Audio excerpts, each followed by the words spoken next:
Start the recording and hide this video panel, meeting controls. There we go. So, hello everybody. Thank you for joining us today in this October 2nd CLM. Please remember to mute your mics unless you want to talk. Rafit will be helping me monitor the chat since I'm presenting today. And hello, I'm Christine Tang. I am the coordinator of these collective learning meetings, and I will be presenting on collective learning meetings. I'm a PhD student at Worcester Polytechnic Institute, WPI. So this is the agenda for today's meeting. I'll talk about the purpose of the collective learning meeting, then the purpose of this collective learning meeting, then the graduate students research journey survey that Rafit and Saeed created, and then the analysis of that, and which is very preliminary, very early on in this work with them. Then I'll talk about future work that we will do or might do. And I would talk about, or we can have discussion and more questions and feedback. And I actually created a poll that we can get to. And please feel free to ask questions or make comments at any time. So what is the purpose of these meetings? Why do we do this? Well, since 2014, Saeed and Rafit have been meeting and hosting these weekly collective learning meetings in order to share their work with each other to make graduate student life less lonely. And then they adopted a bunch of us, Tim, me, Shia, and there have been people in and out throughout these years. And we really are focused on obtaining peer feedback on unfinished and exploratory work to help students get through their graduate student lives and finish their theses or dissertations. And these collective learning meetings have a secondary purpose. We want to increase the knowledge of system dynamics, systems theory. We have screenings of the Forster seminar series, which will be on the third Fridays of each month. We are trying to have a set schedule for that so people know what's coming up. And sometimes we have discussions on certain things like ethics and modeling, and we invite panels of people to come and discuss with us on this topic. And tertiary, third purpose of this is to network, so students get to know people in industry and get to know new methods in order to help them in their lives after school. So for the CLM, to help me, I would like people to focus on these questions. What qualitative data analysis methods do you recommend for me or for us? And what qualitative data analysis methods would you recommend for me? So as I stated before, the purpose of this collective learning meeting and collective learning meetings in general is to help graduate students and reduce their stress. This I took from Rafit and Saeed's work. They published a paper in a conference, which you can see the link on the left, and I will send these slides to you in the chat box after I finish this presentation. And as I said before, we are trying to understand the graduate student journey in order to help them complete their goal, finish this thesis, this dissertation, have it signed, sealed, and delivered. So Rafit and Saeed built a system dynamics model, and this is their stop and flow diagram of their model. I won't be talking about the model today. That's a separate CLM. I'm mainly talking about the data analytics that I started to do with them in order to feed into this model. So I'll be focusing on the sharing fraction, which is in the unit is 1 per year, and divergence, which has units of idea. So as I said before, Rafid and Saeed created a graduate students research journey survey. And these are the questions that some of the fields that they asked. What university did you go to? When did you start your graduate program? When did you end or expect to end? And other questions. And I focus on these specific questions. Did you start your program knowing the topic you wanted to research? How close was your final product, the dissertation or thesis, to your initial research idea? How did divergence change over the course of your program? And I will define divergence later on, so please wait. And how frequently did you informally share your working research ideas with your colleagues, faculty, or committee? And this is what I interpreted as sharing fraction. So looking at their data, I saw that there were 201 responses, but I had to remove some of the responses because some of them were just previewing the survey. So I assumed this was not anything because they were all blank. And then some of it was spam. The spam was a duplicate response. And then the survey did not require people to answer any questions. All of the questions were optional. So there were some people, 43 people, who did not answer anything for any of the columns.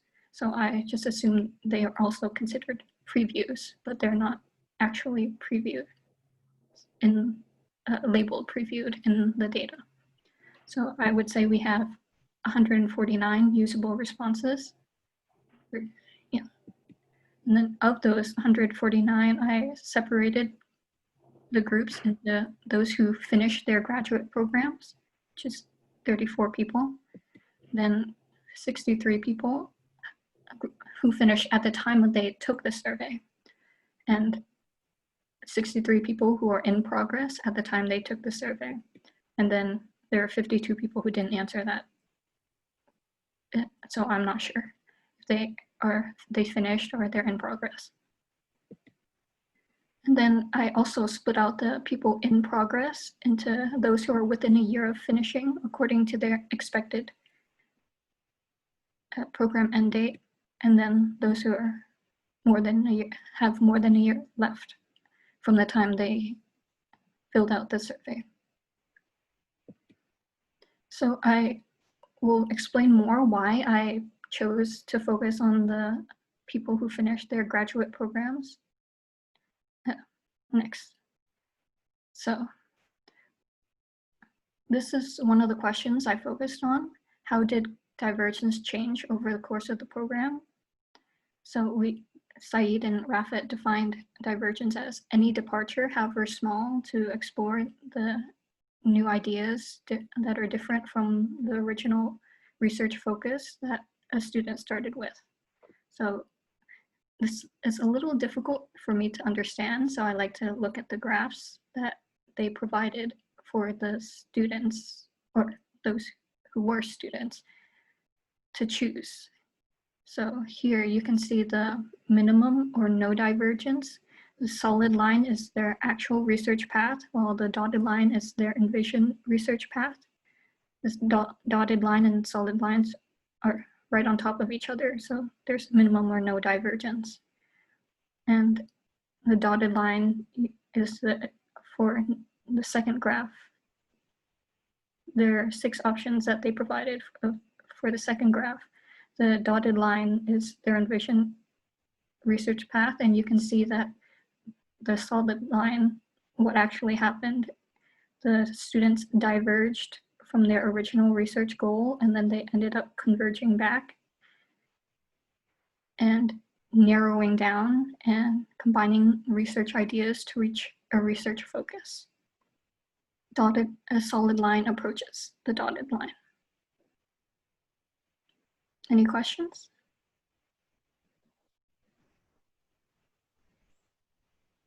Okay. May I suggest, Christine, that if you're pointing to the curves, that you show them also with your cursor? Oh, yes, sorry. It'd be easier to, I guess, and also just to bring it to the point that straight line means you start with an idea, you continue with it until the end, but the divergence, this means you're going and exploring other things until you come back to an idea. Thank you. Thank you for your comments. I forgot, I ended up pointing with my finger, but you can't see that.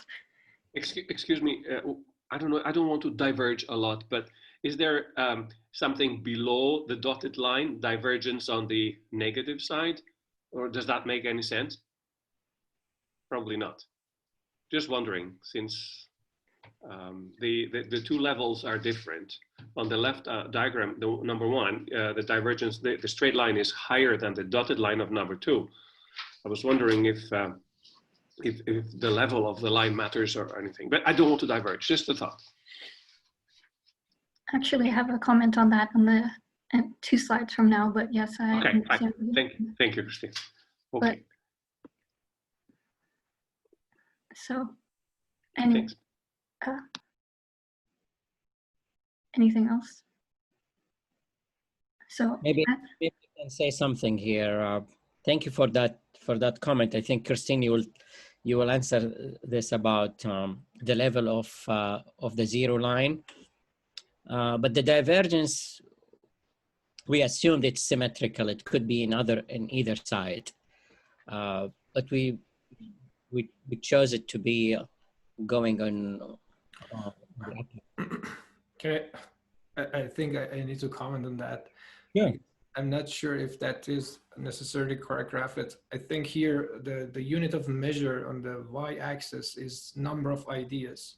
So it should be always, I mean, the divergence means that you always go above the baseline. It means that now, I mean, in the middle of that graph, on the peak, you have more than initial number of ideas. So for example, if you came to the program with 2 ideas, then at that peak, you are exploring 5 or 6 ideas. It means that you are diverging from the number of ideas. So here, this graph is not qualitative, basically, it is quantitative. So, but in general, you're right. I mean, if you consider the quality, then that could go basically anywhere above, below. No, I'm actually not so sure if I understood this correctly, but I also wanted to state my understanding of this dotted line. So I actually interpreted the dotted line as the desired research focus. And that's what your goal is. I don't know if that's actually correct. So I'm also that is correct, but that is a number. I mean, so in the model, so it cannot, divergence cannot go below unless you go with 0 idea, which could be but you cannot have negative number of ideas. Sure. So you can have below the you can go below the dotted line. That could be also, I think, kind of divergence. Yeah. But I think in the model that will never happen. Does it happen, Rafet? If you no, it doesn't go, but I have a slide, if you allow me, Christine, because I think that's an important part of the discussion for the audience to understand, that I can share to explain what I meant, but by by the directions. So that's probably, and we have this recorded on a YouTube video if you guys want to see it at some point. Do you see my screen? Yes. Yes. So first of all, when we conceptualized that path, it was basic. When I was reflecting on my PhD journey, and I started with an idea and I traced two paths that when you look at them with the negative, positive or negative, you can see that, well, that's a positive, that's a negative. But since when I started to conceptualize this, and I was thinking, does it really matter? And especially when you put it in a system dynamics model, as Saeed correctly mentioned, it's the number of ideas regardless on which direction. It's this direction thing, it's internal. For me, it was two different paths. So there is one path here and there is one path there. But later on, it was conceptualized as the ideas that is diverging from the zero. So this means to be consistent in a model, it's just the number of ideas. It's not about whether it's a negative or positive. So both of these things happen, but for the model, it was just that that path which Saeed described as the number of ideas that is more than the ones that you started with. Does this help any, or it confuses you more? It sure does. But if I may just add one reflection, that one may be at a loss for ideas at some point. Loss would be below the line. So, and if you're totally lost, maybe you're way below the line. But you just it can happen, I suppose. At least theoretically, people who are lost are well below the line. But hopefully, So I think, yeah, that's a very good point. But I think in our case, those people who are lost are actually those people have diverged a lot. So that peak would be at a very, very high level. Yeah, the orbit. And one of our reference modes, which I'm not sure if Christine is going to show that or not, actually shows a trend that just continuously diverges. So it's kind of like you're just getting further and further, you know, from your initial, yes, here we have it. So in our definition, that is the person who is lost. Right. So, okay. which, but I think we can present this kind of behavior using different kind of like graphics. Mm-hmm. Very nice. But we wanted to have something that is also translatable using system dynamics, quantitative approach. So that's why, I mean, we cannot say that this is the best way to present it. So we are open to any suggestion that can improve this presentation or conceptualization. So if there is any advice, we can take it. Sure. Thanks, Said. Let's think about it. It's quite interesting. Thank you. Yeah. So thank you, Tasso, for asking that question. I was actually going to get to it here because as I was making these slides, I started to think more about the graphs and the questions and whether or not I was assuming things and didn't ask Saeed and Rafit to clarify. And here, I actually was wondering about the divergence and whether it can be under the dotted line. So I was thinking maybe the dotted line should have been here instead for this continuous fluctuations. Sure. I think you're right. But as I said, I think the person could also go a little below the dotted line, not totally. So we might have a zero line where people have no idea at all. So that will be zero idea. So, but the divergence cannot go negative. That, I mean, that's solid line cannot go negative. So maybe we should have also a zero line in addition to the dotted line. So that could be one potential solution to this confusion. But these are very good points. I think we haven't thought about that. Yeah. Or maybe we forgot. we started with assumption that you have a Right. whole thing was created based, okay, because this is a typical, let's say typical, that's why we did the survey.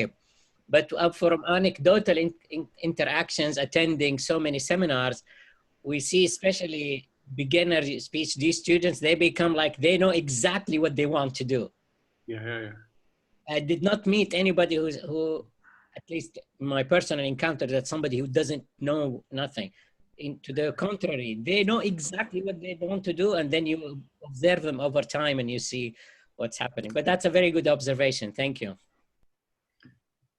Thank you. This is interesting. Let's...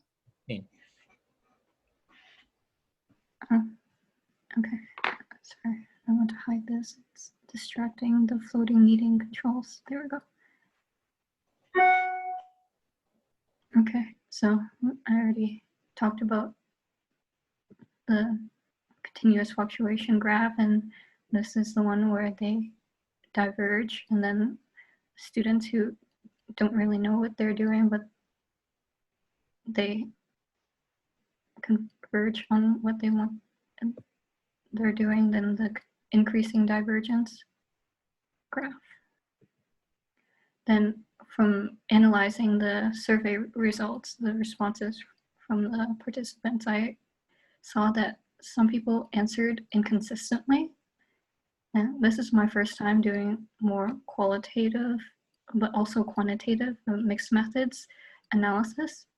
And I was reading through the results and found these that I thought might interest you too. So as I said before, I was looking at these two questions. How did divergence change over the course of the program? And how close was the student's final product to their initial research idea? And I found that 2 people answered that they had minimum or no divergence, but then they also answered that they were not close at all. Their final product was not close at all to their initial research idea. And one person answered that they had increasing divergence, but then they also said that their final product was completely the same as their initial product. And that did not make sense at all to me.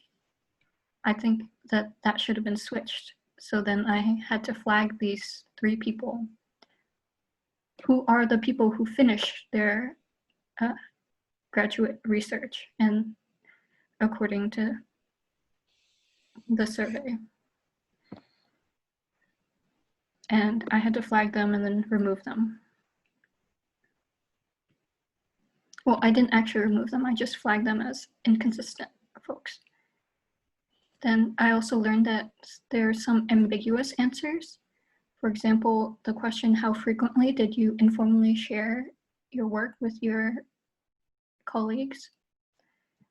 Some people provided multiple answers for this, and Saeed, Rafid, and I talked about this, and we believe that some people might have selected multiple answers because they changed the frequency in which they share over time, or they might have been answering for each of the specific groups because we asked, did you share with your colleagues, faculty, or committee? They could have considered that separate groups and not just a whole of whom they shared with. Does that make sense? So maybe this was a bad design of the question. Maybe we should have designed this in a better format. Yeah. Yes. Maybe could have included like a matrix with different grouping. Sorry, I jumped the gun a little there. And some people also had other ambiguous answers. They just filled in, oh, I did it at any convenience or infrequently, which does not help for us in order to populate the system dynamics model. And then I also am not sure if I interpreted the sharing fraction correctly. So with the sharing fraction, people answered either weekly, they shared semesterly, once an academic year. And if they are talking about semesterly, is their school in a 2-semester or tri-semester system? If they answered weekly, do I exclude the summer breaks and holidays? I'm not exactly sure. And as I was creating these slides, I am not sure if I understood sharing fraction correctly. And I keep putting the units here because that was very important in my trying to understand this. So sharing fraction is 1 per year. And I interpreted that as number of times you shared an idea per ideas you have per year. And is that what people are answering? I'm not really sure about that. The question is, how frequently did you informally share your research? Is that idea shared per year? So idea per year? Or is that number of times you shared your idea per year, which is 1 per year? I'm not really sure anymore. And I didn't realize that until I started to present, and that's a benefit of presenting and these collective learning meetings, because it makes me question my assumptions. So I'm very confused. So yeah, I think you're right. Probably we should have, I don't remember if we had any question regarding the number of ideas people had, because if we have that information, then we can divide basically the number of ideas by the you know the time period they have shared, and then come up with that fraction. And without that, I think you're right, we cannot come to this fraction, because the number of sharing depends on how many ideas you have, right? So if you have, for example, 10 ideas, and if you share 10 times during the year, it means that you have a fraction of 1, right? 1 per year for idea, for each idea.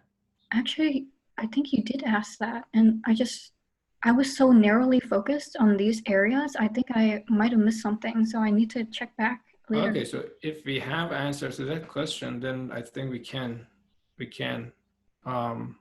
extract this information, so we can come up with a fraction. Fine. Yes, okay. So, and lessons learned on survey design, sorry, I went through it. We already talked about this, the wording of questions.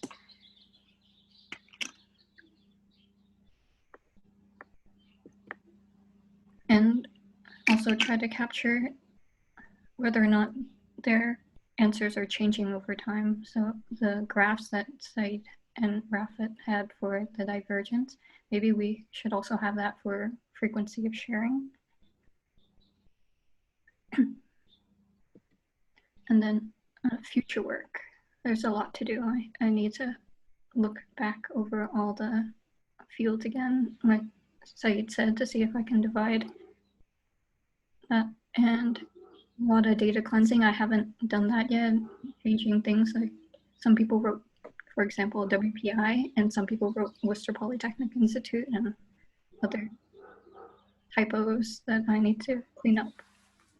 And I was also wondering, maybe in the future we could collect more demographic information, gender, race, ethnicity, see if that's important in people's research journeys and expand the model. And then maybe we can do this through structured interviews, because we can more easily interact with others, get other information from them that might be useful that we didn't consider ahead of time. And I realized that survey design and analysis is very iterative process. And we need to look at the data once it comes in order to see if we are getting what we expect and anticipate how people might answer the questions and modify the design so we get what we want. Then I was also thinking we could collaborate with sorry, I'm going to most likely mispronounce their names, Amelia Supron, Adriana Horvat, Andriana Horvat, and Professor David Anderson, because I saw in the International System Dynamics Conference that they had presentations on online peer mentoring groups.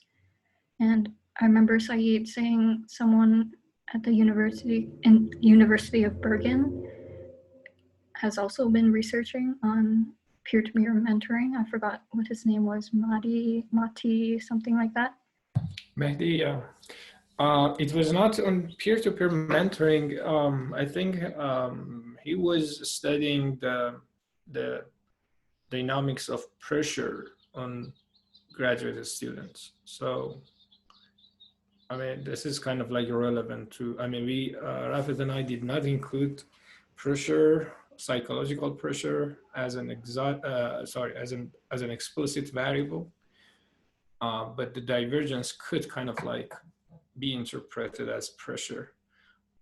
But we're thinking that maybe having an explicit dynamic or structure in the model that, you know, that take basically represent that could be probably useful. I don't know, but that's just an idea. Potential future work. And so my questions for you are, what quantitative methods do you recommend for me, and what qualitative methods do you recommend? I'm not experienced in data science, analytics. Well, that's a lie. I have some experience, but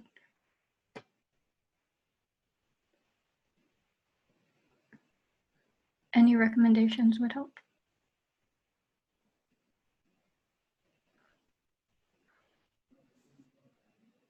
I would like to register for some recommendation, but I wouldn't like to go first because it's a bit, well, it has a deviation from the question. Instead of focusing on data, I have an alternative proposal. So, but I don't want to go first for that. But if there's nobody else, that means I can go.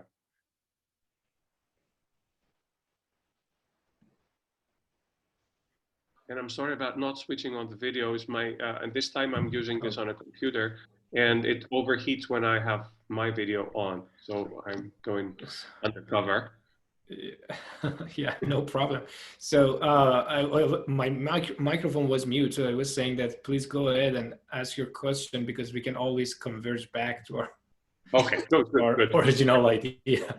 All right. All right. I was thinking, how would I do that? I mean, I'm also interested in this, and it looks very interesting work to start with.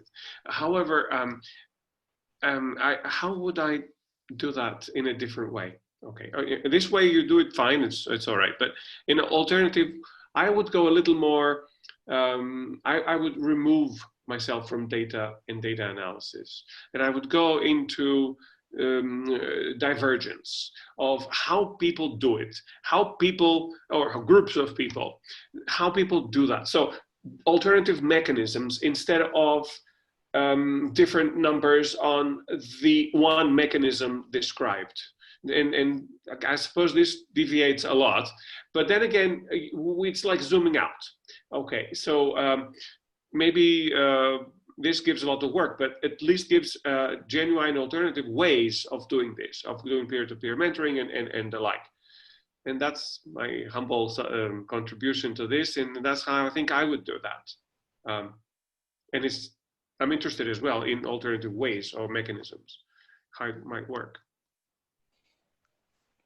If I may ask, first of all, that's a very good point. Are you saying that what other structures there are to Yeah. accomplish the Right. same result, correct? The same result, the same end, the function, the mentoring, or yeah, the same other ways of doing it. Yes, that's what I'm saying. Yeah. That's a great point. So if I maybe just offer a bit of history and why did we go that path? Yeah. It started by a personal journey, and then that was shared over, in different meetings, in different groups, and every time people like, hey, I see myself there, that's Right. and this encouraged like publishing the model as just capturing the structure. And we were advised when we did this conference presentation in even a non-system dynamics community. Right. And people said, you know what, if you can get some data on this. Right, okay. And because when we did the simulation, there were some patterns that were sensitive to sharing fraction, etc. But we were just using whatever we were coming from our own expertise. So we said, you know what, we need to put this out and also create several scenarios for people to reflect on. Right. And we probably did not offer a space for people to tell us that their journey looks completely different. But we thought that this sketches of different paths might help. So it's not the only way, and that's when we're also thinking to collaborate with people from the learning sciences and cognition to think about how learning starts and grow. But we're doing like baby steps in terms of expanding this work. But we thought the first part would be like, hey, when people ask us, where did you get these numbers from? That we did some work to get it, but eventually this looks like a long learning journey for us. Also to starting from survey design and not to confuse people and what questions we make. Although, and I recall that we shared the survey with different colleagues to give us feedback. So it took us some time until we put it, but it seems we need to increase also our reach to improve that. Sounds solid the way, and okay, really nice and interesting work. And of course, I mean, if again, if you diverge, if you open up to other mechanisms, other ways, then you're going into that curve shooting up. And one needs to wrap it up at some point, I suppose. Yeah, I would like also to reiterate or basically second Rafit's comment. Yeah, this is an excellent idea that you mentioned, your suggestion, I mean. And I think at some point, Rafit and I also discussed that, and I think we both agree that this is kind of like the future of our work, maybe to explore other mechanisms, other structures. But another excuse, I think, for us at the moment is that this research is not funded. So basically, it is kind of like a labor of love here. We are just spending some time on our, weekends, having meetings on weekends, on top of all other things that we need to accomplish. Exactly. So it's a little difficult to, I mean, I think we are under resources. That's what I'm trying to say. So yeah, I think we are getting in that direction, but it takes a lot of time, I think, for us to do those things. Great. Cool.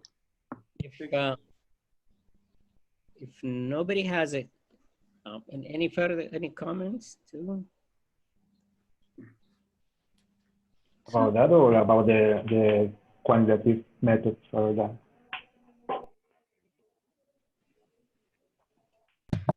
Yes, Mark?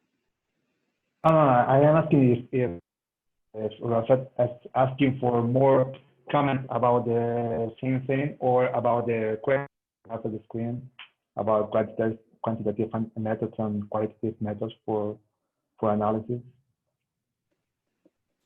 Then, because I think I can suggest a couple of things. That's part of the questions, but I want to wait you exhaust the issue you're talking about. I think any comment would be welcome on any topic. So please go ahead. Okay. I was thinking about the thin curve and that thing of the 0 point and that, and the question about quantitative methods that Christine asking. And I think this is quantitative analysis is really important, that curve, because the slope for that can suggest a lot of things. Not only the divergence or the convergence for original path of the analysis or investigation, also about the innovation and about the new from the about the research you are making. Then I think working about the slope of the curve must be very interesting thing. I don't know if you're thinking only a divergence as a number of ideas different than the original ideas, maybe we can talk about the away from the original idea actually is that I, for example, from the starting point, probably you actually don't know completely the issue you are researching. When you found working in an divergence for not the original idea, but the best idea about some issue to investigating, right? Then when you think about the next slide, the number 7, I think, when okay, that the second curve have a slope, and that slope when Said asked the question, this is like the investigation, right? Then it's a number. That number, the slope, is really interesting for quantitative methods of analysis, and I think may be useful with that kind of methods. Another thing that I was thinking when say the future work that Christine talked, I think need to use I don't know, when you work with systems, one of the big risks is hide the average, right? Just the reactions of different kind of people in this kind of case, then probably you need to clustering the people before putting them in the same analysis. Like that is kind of quantitative methods like machine learning or deep learning that you can use for more detailed knowledge about business. And if this is because your or is because the people react different to different situations of this kind of peer-to-peer relationship, right? Then normally when I work at the data analysis, because this is my field of work, data analysis, I'm an economist, and then make this a lot of times trying to understand people, banking system, normally try to use clustering or any method of clustering for of hiding relationships between the answers that survive, right? And finally, the third thing I think for the qualitative part probably is really useful thinking in the NLP, natural language processing, for trying to understand the relations between the ideas, the extra ideas, and the, you know, so, and the idea different to the other, the same of ideas. Then at the machine learning field, we use natural language processing for trying to find that relations in the different words, different ideas at one topics or more. And I think that is another method that use it that can be useful as a qualitative analysis and this kind of investigation, I guess. I don't know.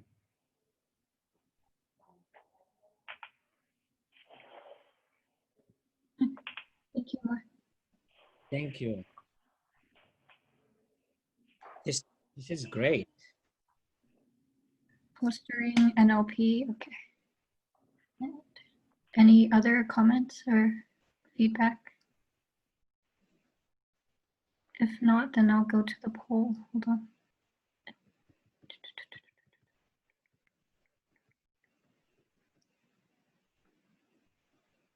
So I have a poll, and how do I get there? There we go. I have a question for you.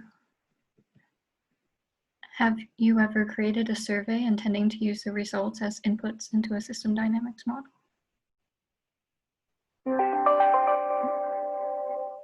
Sorry. Should Rafet and I also participate in this? What should we do? Can we participate? I'll say yes, I guess. Yes, okay. Okay, so Okay. How can I answer? yeah, how I can you answer? Do we have to click on the share results? I'm not able to edit it. Oh, my bad. It's because I went to Outlook for a second and I came back. That was my fault, I think. I could not add my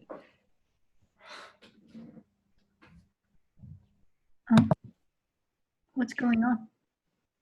I think I'm a co-host. That's why I can't participate.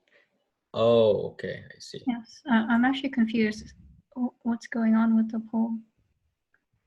It like keeps ending and then coming back, but I'll just end it right now. So 2 people said. So how then, quick question, this survey will be effective based on this small sample?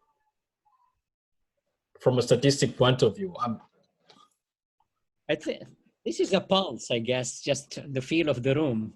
oh, okay.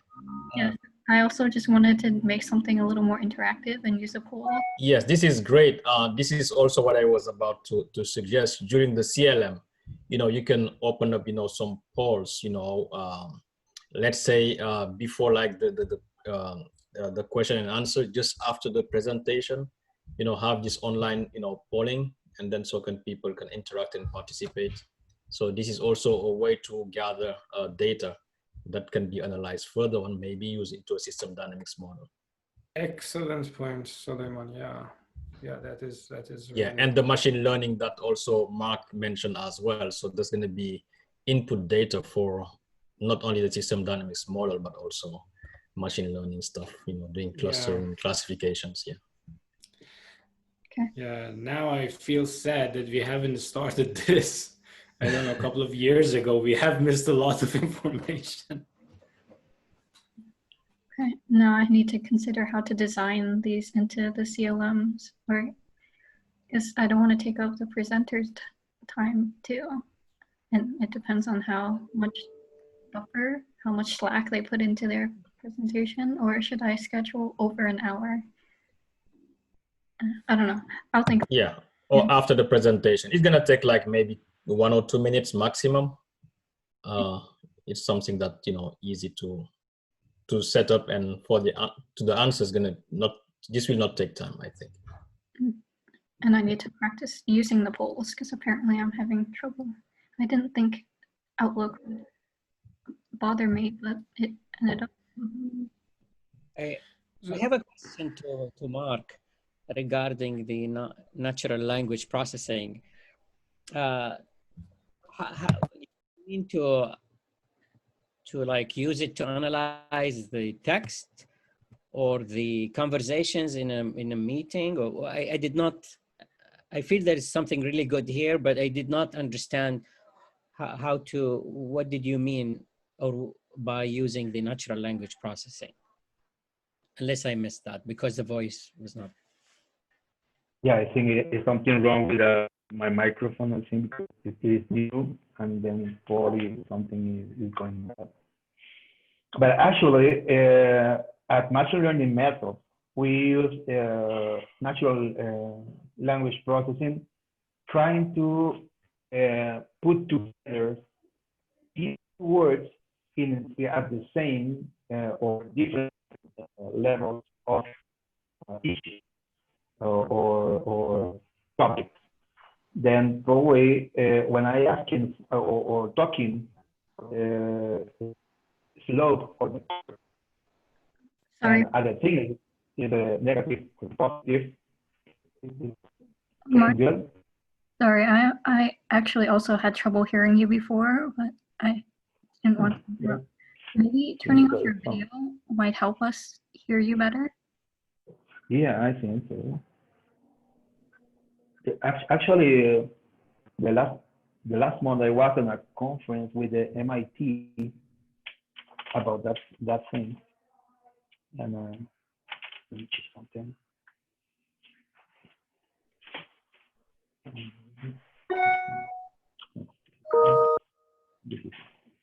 Let me change the audio thing.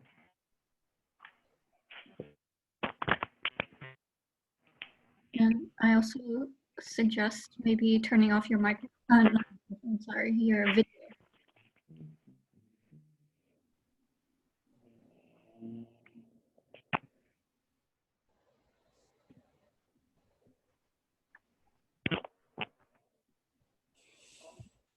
That's better.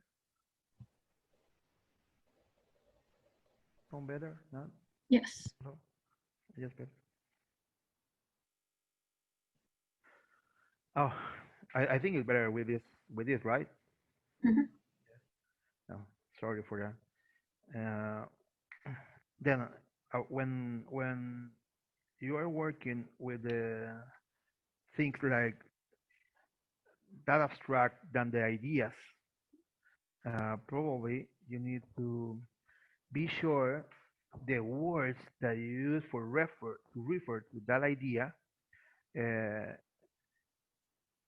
uh, don't bias your investigation, because probably if you said I don't know, I am talking about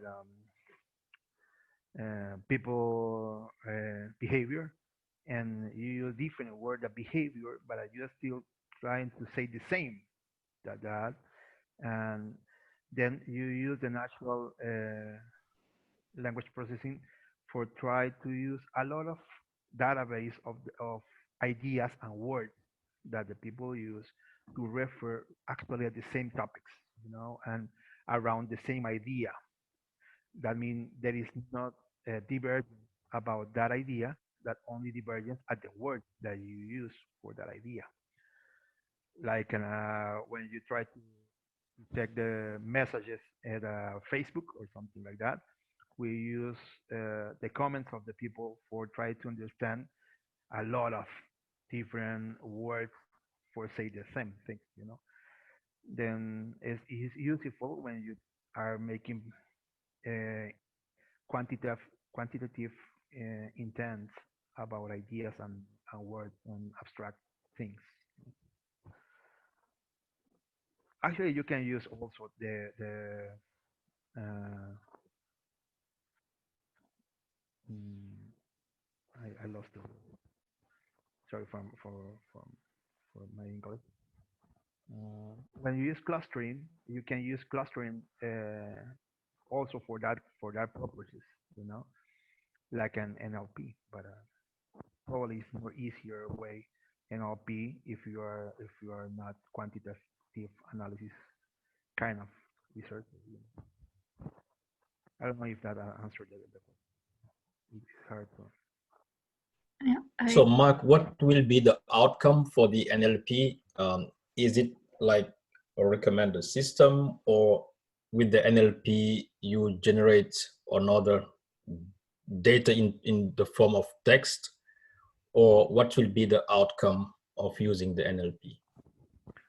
There is a lot of kind of outcomes, but for example, you can found the real divergence ratio from different ideas from the central research focus, like the graph that we are seeing here.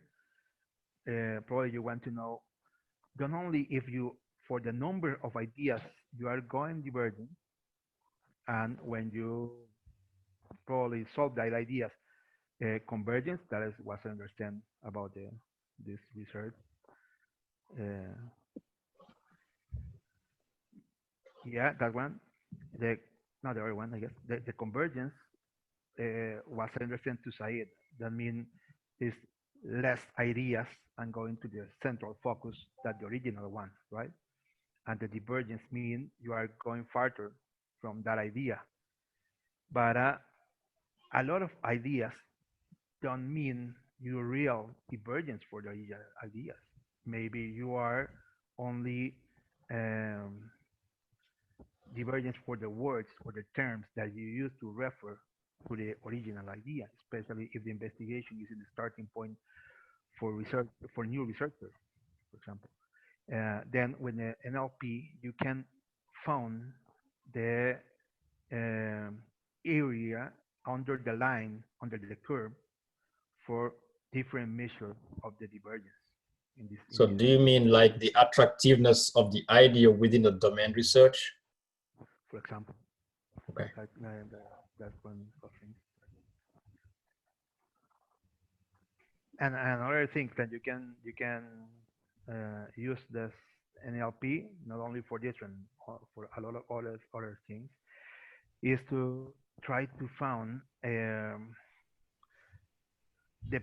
positive effect of the innovation in the born of new ideas around the original. I mean, because you can find where that word I going to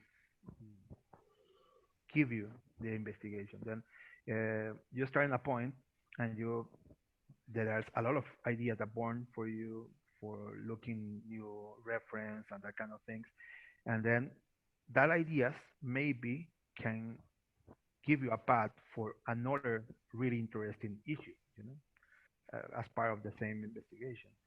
And with the NLP, you can find that kind of topics, that words that you are using and the idea that you have, and with what topics are closer to that, and then maybe that give you a better idea if this is really divergence idea or not at all. And if yeah, good, better, because maybe it's good. When you say divergence, probably the people that don't understand the idea of divergence can think divergence is bad, but maybe not. Maybe divergence mean innovation. Maybe mean a new path of ideas for the same original. Yeah, I think in the same line of thinking, sorry, also I come late. I don't know if what I'm saying here might be relevant to this discussion, but let's say from the idea as well, using the NLP technique, how you can really make the connection between this idea and a list of references, like papers around the topic.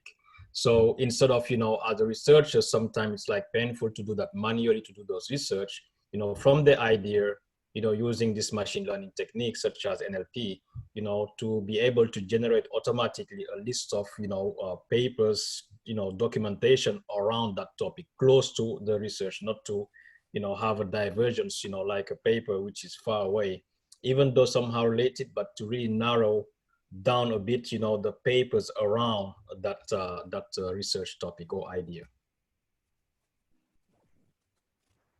Yes, thank you. I also wanted to say that we're 3 minutes past the time for this, so Oh, yeah. I apologize for not telling people before. And I also would like to thank people for attending. And as I said before, we're recording this presentation and I'll post this to YouTube. Yeah, thank you, everybody. And it is actually very good that you recorded this, because I think we need to go and watch this video again to be able to digest all these, you know, fantastic comments. Thank you so much for the input. Thank It you. was very nice as well, insightful, quite nice. And this Thanks, Christine, as always, for organizing. Thanks, everyone. Thanks everyone as well. Thank you. Good Take to see care. you. Have a good weekend. Bye. And You too. bye-bye. Bye-bye.